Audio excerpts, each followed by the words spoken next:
Donc, je vous propose de passer à la dernière présentation de cette session.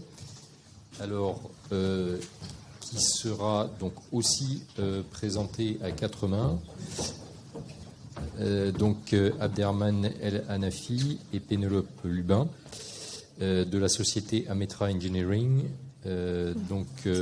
Monsieur El Hanafi a travaillé sur des projets de recherche à l'université de Cincinnati, a travaillé aussi chez Framatome sur différents projets. Il a un diplôme d'ingénieur de l'ENSEEIHT et un master en dynamique des fluides de l'université Paul Sabatier à Toulouse. Et donc, il a des expériences à la fois académiques et industrielles. Pénélope Lubin est ingénieure de recherche, alors spécialisée en biomécanique. Elle a fait des études de biomécanique avec MSc de l'Université de technologie de Compiègne et elle a travaillé sur plusieurs projets dans le domaine de la biomécanique. Et elle a rejoint l'équipe de R&D d'Ametra Engineering. Voilà. Et donc, vous allez nous parler d'essais ou d'investigations avancées ou préliminaires sur des matériaux, sur des métamatériaux, donc qui présentent des structures intéressantes avec des potentiels dont vous allez nous parler. Effectivement, merci pour cette présentation. Donc effectivement, avec mon collègue Abderrahmane, nous allons vous présenter donc une étude préliminaire sur les métamatériaux et notamment les structures à surface minimale triplement périodique. Donc cette étude a été effectuée également avec le concours de Charles Mauck au sein de la société Ametra. Pour passer un petit peu, la société Ametra, c'est une société de conseil en mécanique, en ingénierie mécanique, électronique et électrotechnique. On travaille dans différents domaines, notamment l'aéronautique, la défense, l'énergie, les transports.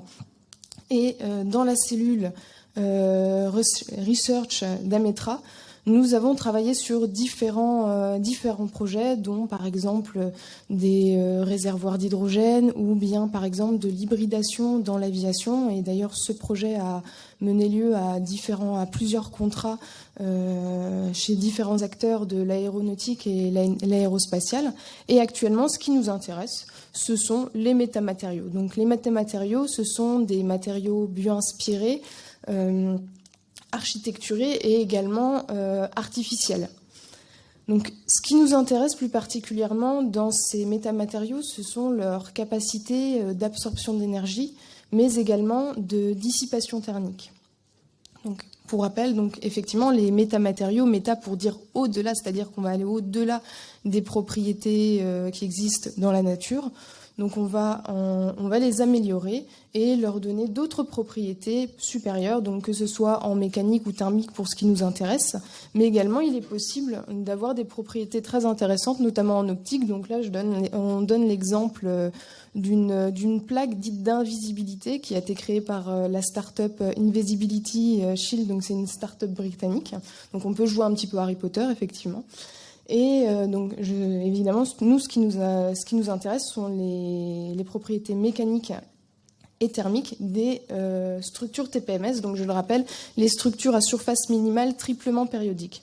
Et d'où viennent ces structures minimales triplement périodiques ? C'est pour l'origine, en 1830, des chercheurs ont cherché un petit peu ce qui se passait au niveau de l'enchevêtrement des bulles et comment les bulles choisissaient leur surface.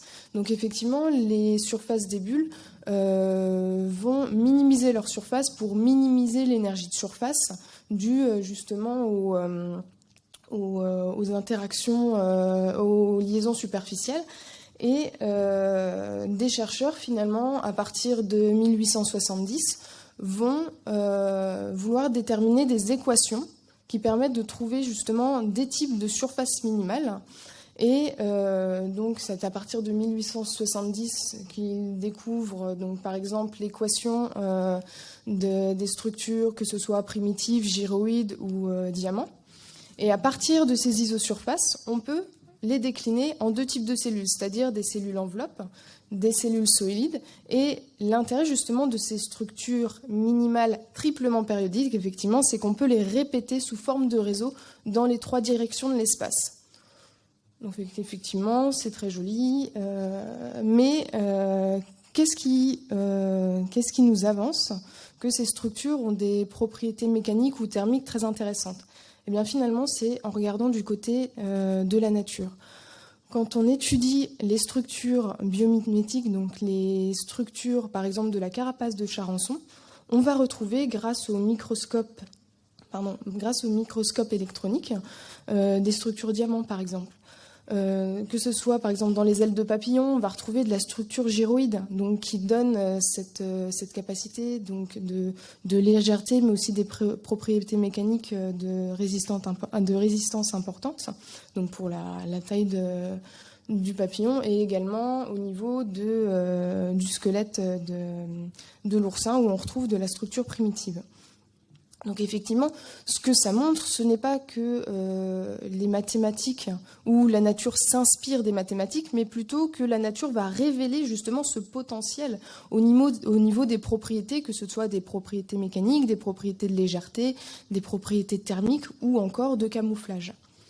Donc il existe plusieurs types de structures TPMS, dont là on vous en a présenté 12, mais il en existe à peu près 14. Et pour cette conférence, nous nous sommes attelés à choisir justement des projets qui parlent un peu plus à l'automobile. Donc pour ce qui est de l'énergie, de l'absorption d'énergie, donc on s'est dirigé vers une petite étude de crash test, de crash box, et pour la partie dissipation thermique, on a pensé à de la dissipation thermique de batterie par exemple. Et donc là, tout de suite, on va passer à l'étude des crash tests. Donc pour ce faire, effectivement, on a généré les 3D des structures TPMS. Il faut savoir qu'il est possible, via un code Python fait en interne, de pouvoir générer ce type de structure, ou alors vous pouvez passer via d'autres logiciels. Et nous, on a utilisé Inspire. Et l'avantage d'Inspire, c'est qu'il est possible de générer un maillage TRIA relativement propre. Et nous, effectivement, ce qui nous intéressait aussi, c'est de passer d'un maillage TRIA vers un maillage hexa, parce qu'effectivement, quand on passe sur un maillage hexa, on va avoir une interpolation plus précise et on n'aura pas les petits soucis de rigidité avec du maillage solide TRIA. Et donc en comparant justement ce type de maillage, on a mis en évidence, parce qu'effectivement il faut rappeler que dans beaucoup d'études, quand on fait un petit état de l'art, beaucoup d'études utilisent justement ce maillage TRIA. Et nous on a voulu voir un petit peu ce qui se passait si on utilisait du maillage hexa. Donc effectivement, ce qu'on constate pour une même structure, quand on applique une compression, on constate donc via des courbes force-déplacement que en modifiant la taille du maillage, on n'obtient pas forcément de convergence. Cependant, quand on va passer sur l'hexa et qu'on va justement utiliser les mêmes tailles de maillage, on va observer qu'on a une convergence. Donc les courbes en continu sont les maillages en hexa. Donc effectivement, on montre qu'on a une meilleure convergence en hexa que sur les TRIA. Voilà. Et effectivement, ce qui est encore plus important, outre la convergence, c'est qu'on va avoir une différence d'à peu près 50% entre du maillage TRIA et du maillage hexa, ce qui est quand même énorme, et sans parler évidemment du temps de calcul. Bon, effectivement, sur ces types de structures, il n'y a pas seulement le maillage qui compte, il y a aussi effectivement le type de structure, leur taille, Il y a également la densité relative, donc c'est un peu ce qu'on pourrait appeler la porosité de ces structures. On a aussi l'effet de Shell, l'effet de Shell. On a également la vitesse d'impact qui rentre en jeu, le type de matériaux évidemment, et aussi le type de procédé de fabrication. Donc effectivement, si vous essayez d'effectuer ce type de structure par fabrication conventionnelle, ça va être un peu compliqué. Donc effectivement, il va falloir passer par la fabrication additive. Au niveau de notre étude, donc, qui, je le rappelle, est une étude préliminaire, nous ne sommes pas de spécialistes dans les crash box. Nous avons voulu justement comparer plusieurs types de noyaux, c'est-à-dire des noyaux qui pourraient être conventionnels, qui existent déjà, donc du nid d'abeille ou des structures treillis, à des structures TPMS. Donc tout en ayant la même masse. Et nous avons appliqué une vitesse de déformation constante. Donc déjà, je le rappelle, c'est une étude préliminaire. Ce qu'on a mis en évidence justement sur cette étude, c'est que en observant justement les courbes force déformation et en déterminant l'énergie d'absorption, on constate que les structures nid d'abeilles sont en deçà déjà des structures treillis, et on va avoir justement avec les structures TPMS, notamment la structure IWP, une augmentation de 103% d'énergie d'absorption, ce qui est quand même énorme. Donc, ce qui peut mettre en avant justement l'intérêt de ce type de structure au niveau de l'absorption d'énergie. Et ce qu'on a voulu aussi montrer, c'est effectivement, quand on pense automobile, on pense à temps, coût de fabrication, etc. Donc effectivement, ça aussi, il faut le prendre en compte. Et nous, ce qui nous a intéressé, c'est effectivement de comparer les différents types de fabrication additive, notamment au niveau du temps de fabrication. Donc ici, vous avez 5 types de fabrication additive métal. Et donc en comparant le temps, par exemple, si on fabrique un de nos noyaux en fabrication additive, un noyau TPMS d'une masse à peu près de 250 grammes, en fonction des types de procédés, on va passer d'une impression de 15 à 9 heures. Donc effectivement, il y a un laps de temps assez large.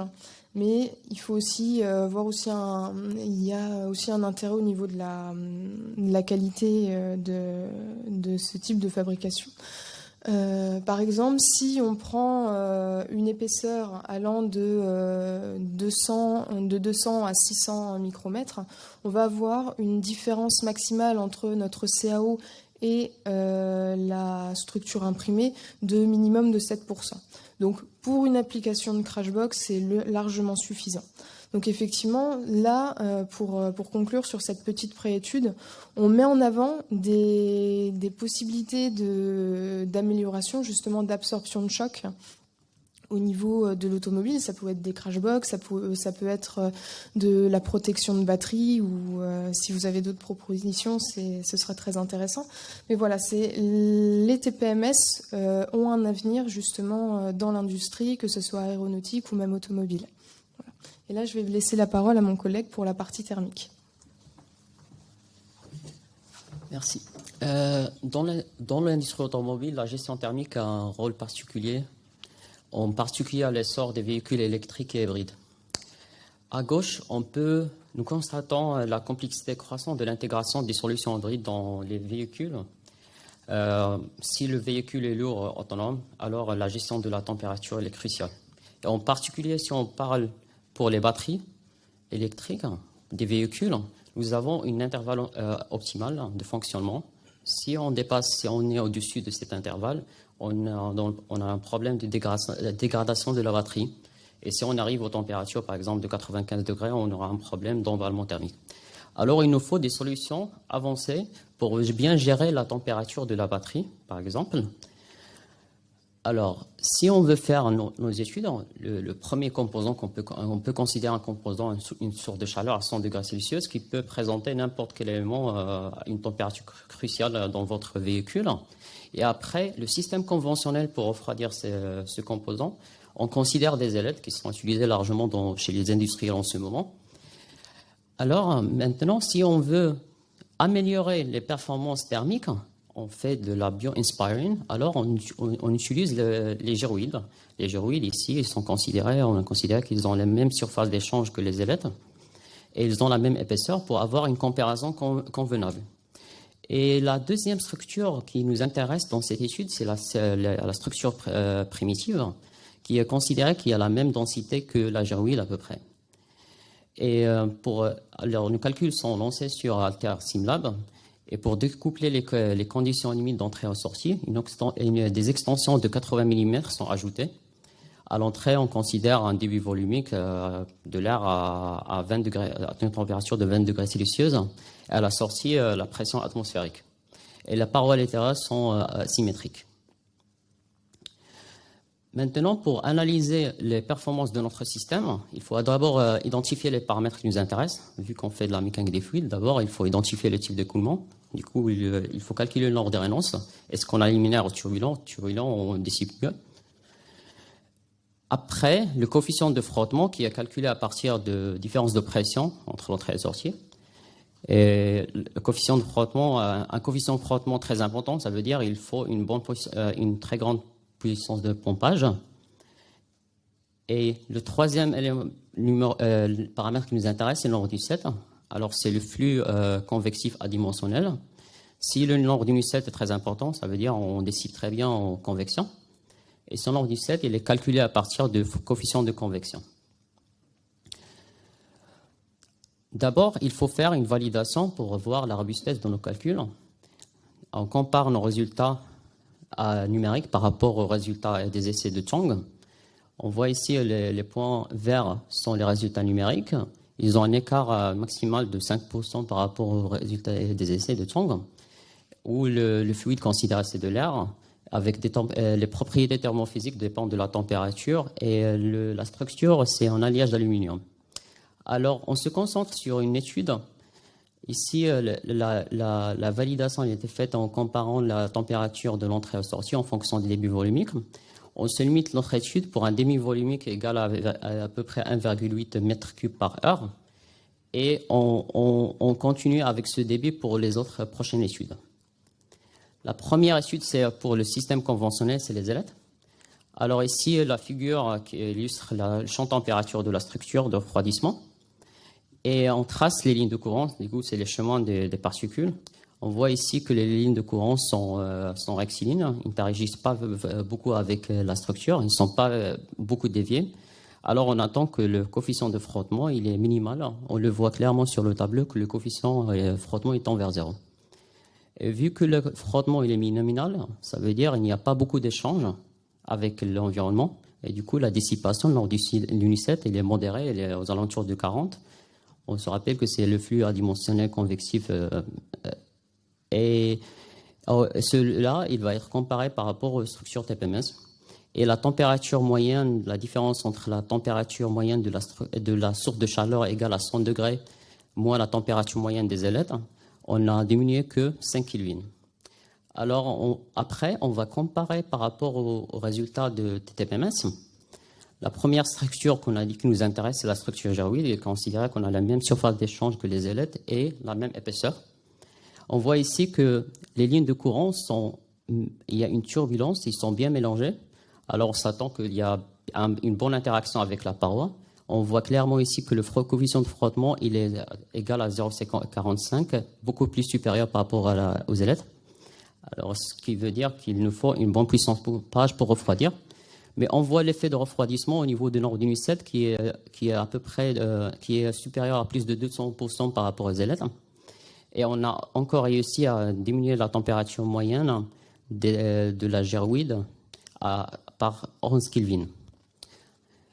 Et maintenant, si on veut analyser d'autres types de structures, par exemple la primitive qui a la même densité que la gyroïde, on retrouve qu'on a encore diminué la température de la structure de 8 Kelvin. Alors les deux TPMS, on a réussi à refroidir, mais on a augmenté le coefficient de frottement. Alors il faut un investissement sur le refroidissement. Et pour la primitive, même s'il a une surface d'échange inférieure par rapport aux ailettes, il a dissipé plus, mais il frotte plus.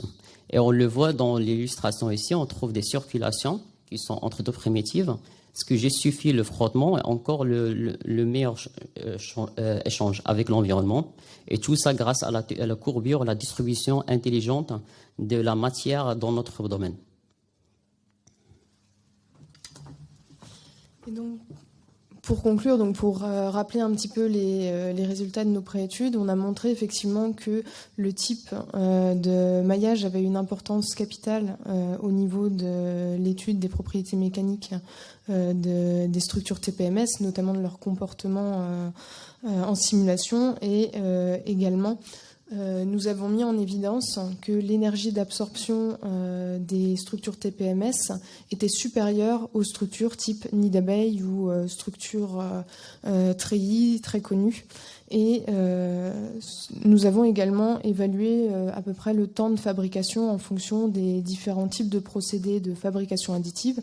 Et pour aller plus loin, dans cette étude, nous allons passer sur d'autres types de TPMS, mais également basculer sur des essais avec des vitesses non plus de déplacement constant, mais des vitesses initiales pour vraiment faire des tests, vraiment des crash tests représentatifs.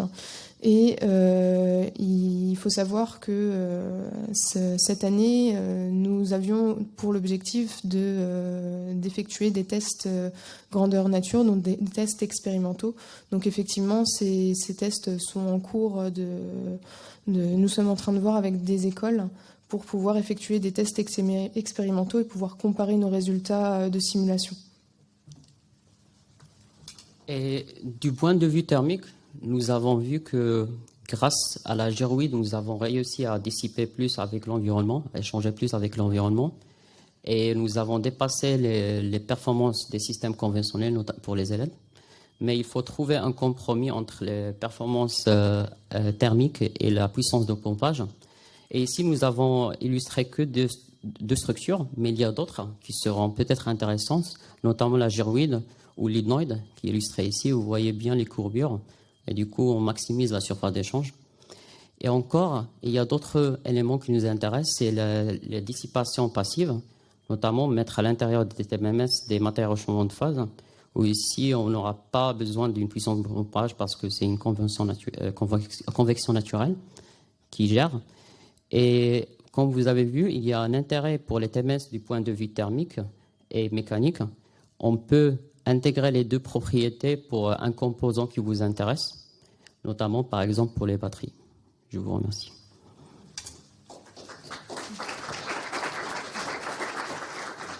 Très bien, merci beaucoup pour cette présentation. Il y a certainement des questions. Merci. J'ai une question sur les structures solides, donc Pénélope. Juste pour la simulation, donc là, le Métamat, il y a un maillage pour une cellule, on va dire, mais sur une structure réelle, on a quand même un facteur d'échelle, donc beaucoup de cellules, et si on veut concevoir le métamatériau dont on a besoin et adresser des propriétés de raideur ou d'absorption, il faudrait savoir combien de cellules, etc., et puis simuler, et puis savoir, je veux dire, est-ce que vous avez déjà des approches calculatoires où, à partir d'une cellule, vous pouvez établir le comportement de la structure en Métamat? Effectivement, pas encore. Donc c'est tout l'intérêt justement de nos recherches actuellement, c'est de pouvoir déterminer à partir des propriétés d'une cellule, de pouvoir justement créer un plus gros réseau, parce qu'on est d'accord que si, nous pour l'instant, par exemple pour une structure 2 par 2 par 2, on avait des temps de calcul relativement longs, effectivement. Donc nous, notre objectif, c'est à partir de nos simulations et des tests expérimentaux qui vont être effectués, c'est de pouvoir réduire ce modèle et de considérer justement des propriétés mécaniques pour chaque cellule. Donc pour faire des macro-éléments, par exemple. Donc ça, effectivement, c'est ce qui va venir après, et c'est tout le challenge, parce qu'effectivement, ça prend un temps infini pour faire les calculs. Mais c'est en cours. Merci pour la présentation, très intéressante. J'avais une question sur la thermique. Vous comparez les performances thermiques avec des ailettes qui sont lisses. En fait, la pratique dans l'industrie, c'est pas des ailettes lisses. Souvent, il y a des motifs, il y a des persiennes, etc. Est-ce que vous avez fait des comparaisons aussi avec des vrais motifs industriels ? Non, mais en effet, on n'a pas pris en compte la rugosité de la surface, bien sûr. Mais le seul paramètre... C'est au-delà de la rugosité. Hein. Ouais. C'est même des formes. Ouais. Les persiennes, c'est des systèmes où en fait on vient orienter des ailettes. Ouais. Oui, en effet. Vraiment, là, la comparaison elle était faite avec le système le tout basique. C'est des ailettes qui sont alignées vers le sens d'écoulement. Mais en effet, on peut inclure d'autres systèmes et ça serait intéressant de comparer avec. Oui, parce que les ailettes droites, c'est pas Oui. utilisé. Hein. Oui, en effet. Merci. Merci. Y a-t-il d'autres questions? Oui. Oui, merci pour la présentation. J'avais une question sur la partie Crashbox. Est-ce que le fait d'être en fabrication additive, ça modifie les propriétés mécaniques de l'alu que vous avez considéré par rapport à des process standards? Alors, il faut savoir que l'alu qui a été utilisé là pour la simulation, donc comme c'est une préétude, on avait les informations des propriétés mécaniques d'un aluminium qui n'est pas imprimable. Mais cependant, ce qu'on aimerait faire justement, c'est à partir d'essais mécaniques de pouvoir déterminer, enfin des essais expérimentaux, de pouvoir déterminer justement les bonnes propriétés mécaniques pour nos TPMS. Là, en fait, ce que vous avez vu, c'est vraiment une comparaison de structures entre elles. Donc, effectivement, on a pris un matériau qu'on connaissait.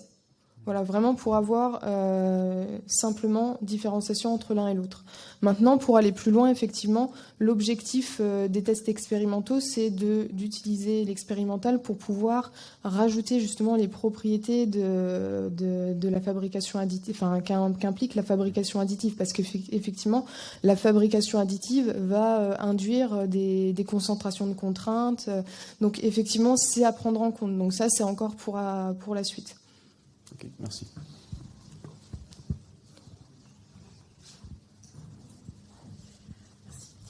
Donc merci pour la présentation. J'ai une question très spécifique dans Inspire pour passer du TRIA à l'EXA. Est-ce que vous pouvez juste en dire un petit peu plus, s'il vous plaît? Alors, on n'a pas utilisé Inspire. Donc, en fait, si vous voulez, on a utilisé Inspire pour générer la géométrie. Inspire lui-même a généré un maillage TRIA classique, mais déjà relativement bien fait. Et nous, ensuite, on a retravaillé derrière, si vous voulez, pour recréer un maillage EXA. Donc, avec toutes les symétries. Donc, effectivement, ça a pris un peu de temps. Oui, ça a pris un peu de temps, mais effectivement, après, ça nous donne des bases justement de maillage. C'est un travail qui a été fait une fois, on n'aura pas à le refaire après, si vous voulez. D'accord. Et donc, vous avez utilisé quel logiciel Ah, pardon. On a utilisé Hyperview d'Alter. Hyperview Hypermesh, pardon. Hypermesh, d'accord. Ok, merci. Encore une question? Alors moi j'avais juste une petite question sur la proposition de ces matériaux. Effectivement, ouvre des perspectives intéressantes sur les propriétés mécaniques, sur les propriétés d'échange thermique. Est-ce qu'il y a d'autres solutions que la fabrication additive? Parce que bon, on sait un peu surtout sur des structures complexes comme celle-ci, la fabrication additive, bon, outre ce qu'on a pu mentionner sur de la dispersion aussi de fabrication, c'est quand même des procédés longs, coûteux. Bon, je mets l'automobile en face. Comment j'arrive à faire coller ces deux choses-là? Effectivement. Il faut savoir que on a déjà de la fabrication additive pour les pneus, mais là, c'est plus pour les moules. C'est vraiment pour la conception de moules. Effectivement, actuellement, j'ai fait 6 ans de fonderie. Effectivement, je sais que c'est pas forcément possible de créer ce type de structure en conventionnel. Donc là, pour l'instant, effectivement, on passe par l'impression 3D, enfin la fabrication additive. Donc effectivement, c'est vraiment quelque chose qu'on sait que ça ne va pas être utilisé tout de suite. Parce qu'effectivement, ça représente un coût, ça représente un temps de fabrication qui est excessivement long par rapport à ce qui existe actuellement. Mais voilà, c'est vraiment une perspective de ce qui pourrait être possible d'être fabriqué dans le futur. Voilà. Très bien. Ben, merci pour ces réponses. Et donc, merci pour votre participation à cette session. Voilà, on est arrivé au